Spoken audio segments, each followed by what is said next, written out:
What is up, folks? Welcome back to the channel. My name is Justin Khanna. This is AskJK January. I ask questions in the community tab. You folks upvote, and we get into the questions.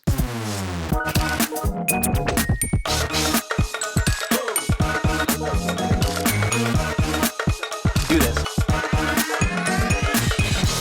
Raj Patel had a question that didn't get any upvotes, but most of the subscribers from the channel lately are probably, I know they're coming, from this place called French Laundry video. And so to kind of give some love to those folks and give some love to Raj, I want to talk about 3 restaurants that come to mind.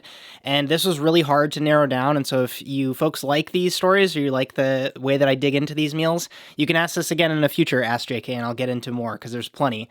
So the first one is Etxebarri, which is a restaurant in Spain. And that stands out because it was a restaurant that I traveled to by myself. You have to go to San Sebastian, and I took a bus. I walked to a bus station, took two buses, and went down this long winding road, got all the way to the end, and the bus driver actually had to go off the normal route because I was the only one left on the bus to take me there. I wasn't shooting videos at the time, but I was heading back to the US after working in Europe for a while. And it was one of those meals that just reminds you that there's still more to learn. And also simultaneously, that all of the fancy, flashy techniques that you may know how to do or might have seen can't compete with simplicity. And maybe can't compete's the wrong word. It's that you don't always need them, that there's beauty in simplicity. That's what a lot of people talk about with their meals at Etxebarri, and to experience it was really, really phenomenal. The second one is a restaurant called Jimbocho Den.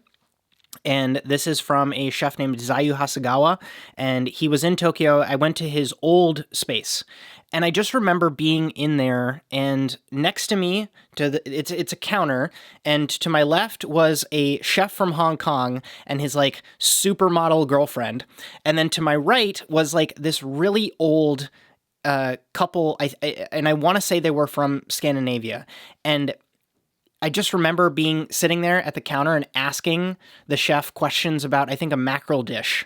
And it was the first, coming from these very polished kitchens, I just remember he brought out a whole fish and put it on the counter and unwrapped it because they age it for a couple days.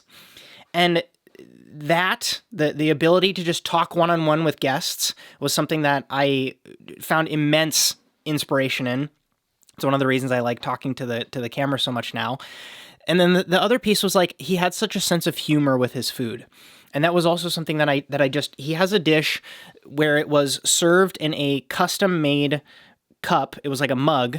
And the story was that he got a Michelin star and then lost it. And so on the side of the cup, he puts a custom logo of his face made in the style of the Starbucks logo. And the name of the dish was Star Comes Back Den. It was a play on Stars Coming Back.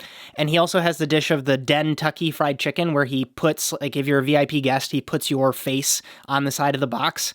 And just the way that he was able to serve food in an elevated way while still having a sense of humor, that honestly started me thinking about Dish of the Day as a concept, because I like funny inside jokes and memes and stuff like that. And I was like, you can actually have that with food. No one had shown me that before. And so that was really, really fascinating. And then the last one is a little bit of a sentimental, emotional one, and that was, I know I'm just coming off of talking about French Laundry for ages and ages, but when I went to Per Se after having my externship there, and I got to go with my dad, who was, Asian parent, has a lot of doubt about his firstborn son going to be a professional chef, and I wasn't making money at the time, and I was just having to apologize to him and say I'm going to these nice restaurants because I know it's going to pay off in the long run. And just to have him experience a place like Per Se, and he talks about that meal to this day. And it was kind of it solidified. He was oh, I understand. This makes sense to me, because, he grew up poor in India, and then coming here, he really made a way for our family, and to be able to show him that this is what I was trying to push for and what I was interested in, and to have him simultaneously show an interest in what I liked was also really, really special. And it's somewhere in this stack of papers as I'm unpacking my office. When we got there, Thomas Keller hand wrote a letter to me, and it was on my nap napkin when I went to go sit down. It is like an unparalleled restaurant experience. And so that always is going to stick out in my mind because of how special it was. Next question comes from Aiden Kellogg. Advice on getting a stage in another European country. And this is the same process I suggest for anyone, right? Spend the time to make your list and send out the contextual emails, the ones that have the one-liner or the two-liner small paragraph that just shows that you're genuinely interested in what that restaurant is about. You're not spamming things out to people, and then just kind of see what ends up coming in, because it's a game at that point. Once you do that, it's basically a game of how long is the stage for? Do you need a visa? Are you hoping to get a job offer at the end of the whole thing? And that becomes a more complicated answer that I would need to give. But all those other kind of like logistical questions come after you initially kind of either get those yeses or the nos, and being okay with getting rejected. Question from Horse Crazies 18. How is LGBTQ representation in kitchens, and how are they treated? This one's tricky because no blanket statement is going to give a satisfying answer, right? I don't think there's a single restaurant that I've ever worked in, and I really had to rack my brain in this, where there wasn't at least one member of the LGBTQ community working in that restaurant. And I'm talking about restaurants I've spent time with. I'm not trying to think back to all the places I only spent a day or a week in, but I'm not gonna, and I'm also not gonna name certain names, right? Because I don't want to get into people's private lives. But culinary school, yes. Per se, Grace, French Laundry, the little butcher shop I worked at in Napa, Lysverket, all those places, both in the front of house and in the kitchen, all are resounding yes. I can distinctly remember people. Now, what was it, 50-50? No, there was definitely, they were, the LGBTQ people were definitely the minority, but again, in the hope of attempting some nuance here, I also always worked in cities. So am I getting a skewed set of data here? Right? Like, I really disliked the intolerance that existed in the tiny little Midwestern town that I grew up in. And so I wanted to get the hell out of that little tiny place and go to a city. And so again, maybe I'm getting a little bit of a skewed perspective here. And to the question about treatment, this also isn't one that I can satisfyingly answer, right? Like, I could say everyone's treated with kindness for me, but that doesn't mean that every single person behaves like me, right? Is there some vendetta that restaurants have to gatekeep jobs from members of the LGBTQ community? I think it's actually one of the best industries that accepts people of all different backgrounds and orientations. But this industry is practically all I know. After leaving restaurants, I kind of started working for myself, and so I don't have a lot to compare to. And so what would be better in this situation is for me to hashtag ask you folks. And so please leave your experiences down below, because I think the more voices we can get into a conversation like this, the better. Question from David Ward, and I took notes. I am being smarter so that my answers can be more condensed in I'm taking notes. And so if you see me looking off, it's because I have notes here. So David asks, I'm from Alaska, where the fine dining season is incredibly limited to almost none. I have a backyard and some of the seasonally most beautiful fish, game, and vegetation in the world. Besides taking advantage of the limited seasonality, how do you recommend incorporating the practice of fine dining when fresh ingredients are limited to 8 months out of the year? New subscriber, absolutely loving the videos. Thanks, David. It's great to have you watching. The first question might be, is 8 months not long enough? Because I think there's incredible value of having almost 75% of your year dedicated into digging in and developing your technique and coming up with new ideas and testing new dishes.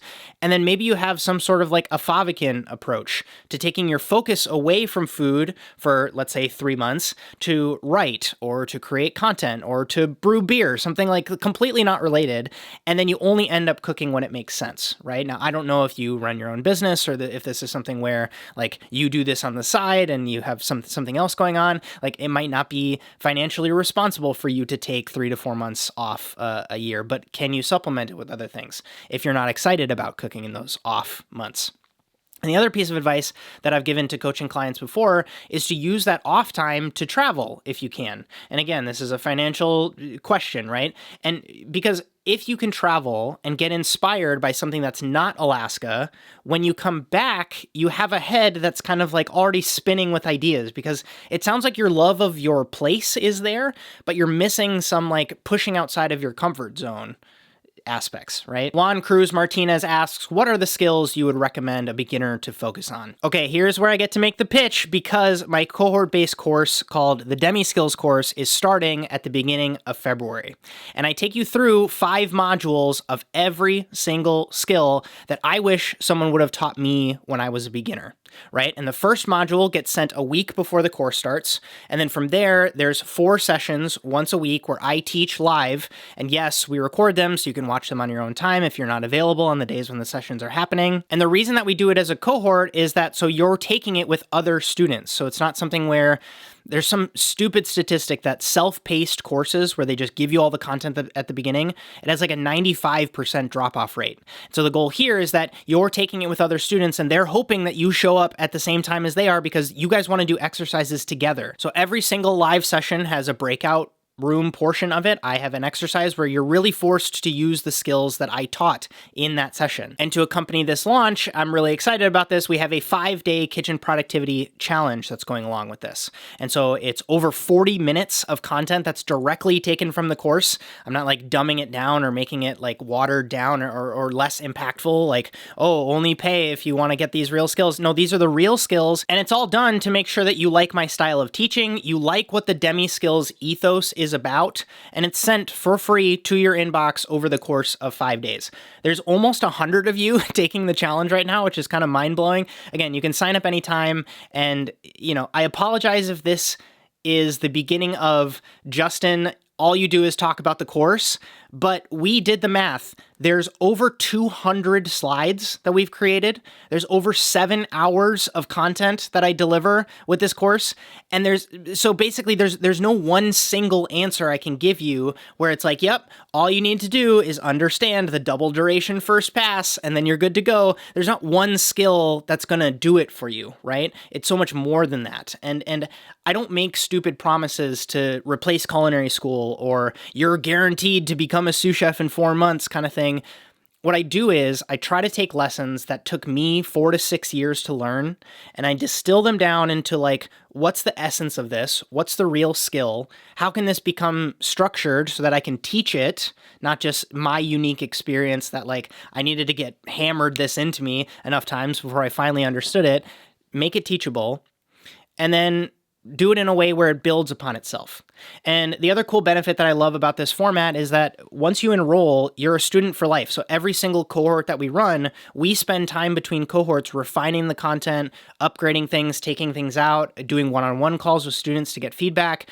And so if you're in a place where you took the course once, or anybody who took the beta can take this first cohort, if you're about to move halfway across the world to a new restaurant and you want to get a refresher on the Demi Skills, go ahead and take it again, because we're trying to do like 3 cohorts of this, 3 to 4 cohorts a year. And that would be a really good place where, regardless of where you're at, you can take this again, not something where you just take it once and then it's kind of like you leave it on the shelf and it's like, oh yeah, that was kind of nice. I watched that, but I never get to engage in this again. So of course, the link is in the description for both the 5-day kitchen productivity challenge and for the course. There's options now with group coaching too, which I'm really, really excited about. Anyways, I would love to see you folks in cohort number 1. Rusty Obra, what is your opinion of obtaining any level of ACF certification? We all know about the CMC exam, but when you have the certified culinarian or certified sous chef also available, did you also ever come across another cook or coworker that has this? So Rusty, no one upvoted this question, but I know that you comment and engage with stuff all the time, and so I wanted to show you some love on this question. It's similar to any other certification in my mind. It needs the triangle, of supply and demand. What do I mean by that? You have one side of the triangle is the consumers or the customers, and they need to be able to see those 3 letters on the about page of your website or at the bottom of your menu, and they need to understand what that means. Then another side is you've got the institutions or the companies that might put the hurdles in place where maybe you need one of these certifications to get a job opportunity. And then the last one is the bottom, or the third side, that's who the certification is marketed to, aka us chefs. And if there's a large demand for people who have that, and there's a low supply and demand, then you get someone with that certification, they can probably get paid more or compete less for the same opportunities, right? Because the demand is high, the supply is low. But if this becomes something where just anybody can get it in like a day or in a weekend, then the supply goes up of people who have this certification, and then it becomes watered down, right? And then of course the demand could go down because customers and institutions don't really see the difference of someone who has the certification versus someone who doesn't, and then you definitely see the interest go down. And so all three sides need to have buy-in or some sort of skin in the game and understanding. So it might be an education problem. And then you also need to have like a real market, free market sort of like dynamic where there's supply and demand for the certification, if that makes sense. All right, Lauren, I think I wrote the longest amount of notes for your question. And the question is, looking for some advice to calling board in a restaurant. I have no problem being loud when I say behind or corner, but when I call board, I freeze up. I think it's a confidence thing. I know my chef can do it way better, so why would the cooks want to hear me on board? I'm a chef de partie. I'm fine doing a lunch service, like 100 covers, but dinner stresses me out, 100 to 400 covers. And I get stressed when I can't do grill board by myself, when it's so busy that I just need to call board and have a sous chef or head chef on grill. It's way more stressful because they're right there listening and judging me. It's worse knowing that all the cooks are listening to me and judging me. Lauren, this is dope, first of all, and thank you for being so vulnerable and asking this question, because I, hands down, would not have had the courage to ask a question like this publicly the first time that I had to call board. So calling board, or expediting, depending on how your restaurant calls it, is the act of taking orders and or tickets and being almost like the conductor of the orchestra. So you have the tickets and you're like, okay, order in 4 tasting menu. You guys are working 2 langoustine, 3 custard, 1 is no onion. You're out on 4 halibut and we're picking up 6 quail right now. That's calling board. Students who are part of the beta for the Demi Skills course are excited because we do a whole exercise in the course where I teach the other side of this, where I teach how to mark your board. So if the expediter is calling things, how do you keep track of things in your station, which is one of my favorite sections of the course. And so I'm going to shamelessly plug that. But you're talking about confidence, and confidence on expediting comes from being a pace setter. Everyone looks to you to be the source of truth to keep things moving at a manageable speed. And you're absolutely right. I often share the quote that confidence is a side effect of preparation. I'm going to say that again. Confidence is a side effect of preparation. And so if you don't feel prepared to expedite a 310 cover night, you're not going to pick up any confidence. So that's hopefully a little bit of, comfort in dispelling the myth that, like, of course you're going to be confident. You might not be confident because you don't have the preparation yet. And so I've got 2 pieces of advice. One is really disappointing and one might help. And so let's get the disappointing one out of the way. The disappointing advice is you're going to ladder up in dinner service confidence, right? It's not going to all of a sudden happen overnight. There's nothing I can say or a tip or a tactic that's going to get you there, right? You're going to crush 220 covers, and then you're going to do 265, and that's going to feel really shitty, but you're going to do it. And then you're going to have a day where you have to do 290, and then 315, and then 370, and then 400. It's the slow, progressive overload where you inch past your comfort zone, and over time, you won't freeze up anymore because you've just had repeat exposure. And what's going to happen is you're going to acknowledge the patterns that happen, because those happen.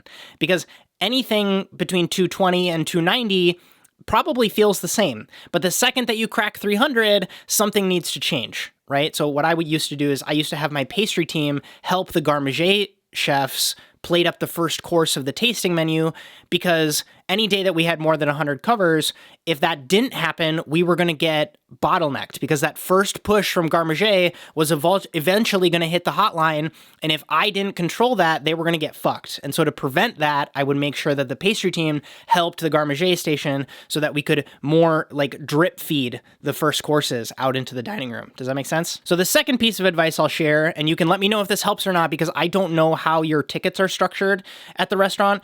I just hope you're using your pen in an effective way. What do I mean by that? When a dish gets sent, cross it out. When you've told the line that they're out on specific dishes, so you've given them a heads up that they're about to pick up 6 quail, or you're out on 4 halibut, you guys might use different language, do a dot, right? Do a dot next to those dishes, and then when you pick up something, so it's like pick up 4 halibut, right? Like you have not told them that they need to prepare for it, fire it, circle it. So between that system, crosses, dots, and circles, you can take a look, you can take a step back, you can look at your ticket line, and you can go chronologically left to right and use that visual cue of What are we picked up on right now? What have I told people about? And what did we just send? Because then, and what also helps sometimes, and depending on how many tickets you're rolling through, this sometimes doesn't work, is to do a ... and then the time, right? So right now the time is 28, it's 5:28. So I put 28 next to the halibut dish that just got sent out. And if it's been 21 minutes since we sent that halibut, I need to turn around. I need to ask front of house, hey, what's going on with table 14? Because it's been 21 minutes since we sent their halibut. And from there, you have this visual cue. Remember, you're the pace setter. And so you need to group things intelligently. And that's if this was just a case of reading what's on the ticket, this would have been automated already. Where us humans come in is that we need to be able to identify where the kitchen's at capacity-wise, where the pace of the table is, and then be able to make decisions based off of all of those data streams. And the ultimate goal is to not overwhelm the line. And so pump the brakes if a two-top is 4 courses in already and you think they can realistically wait an extra 4 minutes, and then you can catch them up with a 4-top so that you can pick up 6 main courses at the same time. Does that make sense? That's where your job comes in. And then last, of course, to your point, you need to be loud and confident. It's not necessarily about being too charismatic or making jokes or talking down to anyone. They're looking to you as a source of truth. And so that's what you need to be for them, and you'll find your own voice in doing that. Question from Calypso Man. Hey, Justin, I'm at my first serious position in a fine dining restaurant, and I've been put on the boring salad section. What resources or skills can I use to become the king of the larder? The demi skills. I literally made the demi skills course for folks like you, people in high caliber kitchens who feel stuck, who want to progress, but they don't necessarily feel like there's a structured way to get there. And I'm sorry to be so blunt, but it's honestly what I wish I would have learned when I was stuck in the boring cheese section of the French Laundry. That's the avatar that I had in mind when I was writing this course. And so it's literally something I made for folks like you, and I would love to have you be a part of a cohort or even a part of the challenge. Shamel Saeed asks, specific to my own situation, what can you recommend to students in culinary school, especially CIA, as you're an alumni? What should we do during the program to get them the better chances at landing externships at prestigious restaurants, Michelin stars or 3 stars New York Times type of places? I have some decent connections in New York, and I'm definitely wanting to network more at CIA. I just started my first semester, and I want to start off in the right way. This one's hard, right? Because when I was at CIA, they were very opposed to any of us students going to high caliber kitchens because it burned people out. They didn't usually pay well, or if at all, and it really made it difficult to go back to the super structured school environment if you spent time at any of these kitchens. And so I share the story that I was so stupid and went for Le Bernardin as my first stage. It was a 3 Michelin in Midtown Manhattan restaurant. It's like an institution, and I wasn't even done with skills 1 yet. And for people that don't know, it's like you would do a bunch of book stuff. You do skills 1, skills 2, skills 3, and then you would start to go into your first like cuisines block. And so I was way too early to be trying to go for a 3 Michelin-starred place, but I did it. And it's because I would send 6 to 8 emails a week just to build up that muscle of interviewing with big names, right? Because I wanted to ultimately do my externship at a place like that.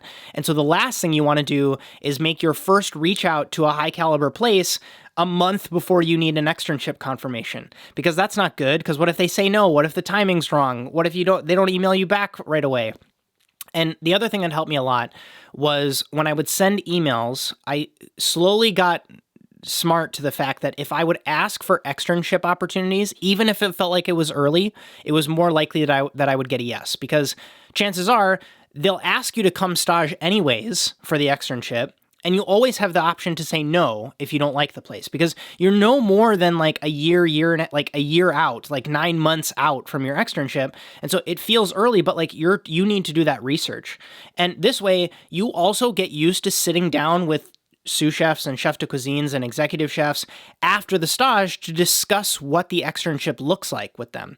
What do they have a typical externship track? Do they have externs currently at the restaurant? What does compensation look like? Who are you going to be working with? And ultimately, it'll just build your confidence in the whole experience over time. That helped me a lot. Question from Sin Harvest. When did you realize it was your time to do your own thing? What advice can you give for those looking to take that leap of faith? So one day specifically stands out for me. I was running the pass at the restaurant in Norway, and Chef Chris, the owner, he rolled in from the airport. Service was about to start. Like, we were like 45 minutes out from the first guests coming into the restaurant, and he asked me to give him an update on how everything was going, how the week was going. And I told him how the team was doing. I talked about some new dishes that we added to the menu that week, whatever. And then I said, "How was the trip? How are you?" And he just looked at me and he said, "I'm running a 20 million kroner a year business, and I have no idea what the fuck I'm doing." Come to find out, he was just coming off of some like big negotiation, business meeting trip with some investors, and that's really all he could kind of share with me at the time. But that really stuck with me, right? Like, here's my boss, the guy that I look to teach me things, and I had just come off of like 7 years of school and learning and face planting and focusing and pushing. And I was like, wait, you don't have it figured out yet? Damn, like, this shit never ends. Like, that's what went through my brain. And that was really the genesis of me thinking about gaining other skills myself, about taking courses, about creating content, and really not being scared of starting something, because the truth is, there's no place called ready.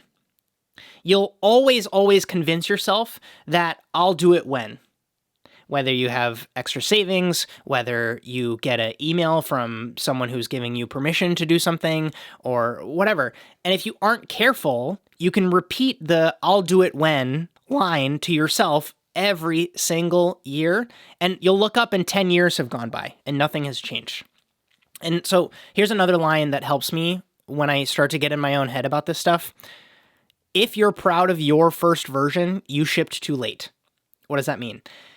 Get a version 1 out there, host a pop-up, launch a beta, do it for free, and then get feedback from from that ugly baby, right? Where friends or family or even those first initial customers, if you're being really brave, give you those hard-hitting, "I didn't really like this is a 3-star review" thing, because then you can iterate. Now you actually have something to base these questions off of. You have data. It's not just something where you're kind of like ruminating in your head. And the benefit of this too is that when it's low stakes, like you're doing it for friends or you're doing it for free or you're calling it a beta, is that you can do it as a side hustle to start. You don't have to take the leap of faith until you have a version 1 or version 2 at least. Does that make sense? Question from Jeremy Peria. Have you ever dealt with burnout, whether working in a specific restaurant or from the industry in general? This was far and above the most popular question. Are you folks trying to tell me something about feeling burnt out? Geez, take some time for yourself this week if you need some time, please. Okay, let's get into it. Talking about burnout. The first time this happened, and I brought this up briefly with another question earlier in this video, it was after about a year and a half of working at the French Laundry. I got really burnt out working at tasting menu places. I didn't want to move down to San Francisco. There was nothing attractive about just changing restaurants that was going to solve the problem for me. And so what I did was I told myself that I needed 3 things. The first one was a 40-hour work week. I wanted a semi-normal work schedule. The second thing was I wanted a less perfect work environment. I wanted something where there wasn't such a strict standard. I latched on to high standards for so long, and I wanted to be able to like let my hair down is the wrong word, because I think I was still buzzing my head at the time. But I think you folks can resonate with that who are potentially either on one side of that coin or another. And then the last one was like I wanted to talk to people. So much of my day at the French Laundry was like head down, quiet, calling back orders, or just communicating that I would need something kind of at the end of the night. I wouldn't talk to anybody. And that was really crushing. That was really demotivating. I wanted to talk to people. And the way that ended up happening was I found a butcher shop called the Fatted Calf in Napa. And I applied and they hired me and I worked behind the butcher counter there. And that fucks with people because people think that, oh, you worked at a butcher shop, you were butchering. I was not in the kitchen breaking down ducks or stuffing sausages. I would literally talk to customers and slice charcuterie on the machine. and I got a real lunch break every day. An 8-hour day basically felt like a half day, and I really loved my coworkers. I liked working there. I worked there for like 4 months, and that was basically all the break that I needed to get geared up to move to Norway, and that paradoxically started almost 3 years of going back into tasting menu life, back into 13-hour days. And the lesson there was just being really clear in what I wanted. And the most important piece being, coming to terms with that it's okay to admit that something about your current situation you don't like. And that's hard to wrap your head around because oftentimes you worked really hard to get where you're at. You probably have a lot of sunk cost. You've made a lot of sacrifices. And to admit that there's something that's irking you that you're not happy with, that's half the battle. And so getting there really, really helped me. And the second thing that really helps me now with not feeling burnout is to create real finish lines. And this is super top of mind because I heard this on a podcast this week, believe it or not. It's that burnout often isn't from working long hours or from working really hard or from being in a high stress environment, right? That can actually be really motivating. It's half the reason so many of you send me DMs saying that you want to get into a high caliber place is because you want that. It can be incredibly fulfilling being in a place like that where everybody's aligned and you're firing on all cylinders and you know you're doing something at a really high level. That's not what often causes burnout. It's the lack of a finish line. It's from when we look and we're like, I have no idea where this is going to end. When will this stop? That causes burnout. Creators that feel like they have to upload every single week on YouTube forever. Chefs that feel like they have to keep their Michelin star for the rest of their lives. And a lot of us right now probably feeling like, when in the world is this pandemic going to be over? That's what causes burnout. And so I hope that helps because burnout is not fun. Oftentimes it's one of those like night is darkest just before the dawn scenarios and moments in time, because when you get to the other side, when burnout has kind of subsided or you've been re-inspired or reinvigorated by something, it's like, oh, duh, of course I felt like that because there was no finish line in sight. And, you know, you get yourself out of the washing machine and you can kind of see inside versus just getting sloshed around. And so I hope that helps for all of you that also upvoted that comment, not just Jeremy. Thanks for being with me for this AskJK episode. Leave a like if you enjoy Q&A videos just like this. Shout out to you if you're listening to this audio only on the Emulsion Podcast. That's my podcast where I talk to chefs and farmers and knife makers and food critics all about what it means to progress your career. That does have its own separate YouTube channel if you want to go ahead and subscribe there. Otherwise, I'll look forward to speaking with you in the next video. My name is Justin Khanna, and I hope you have a good one.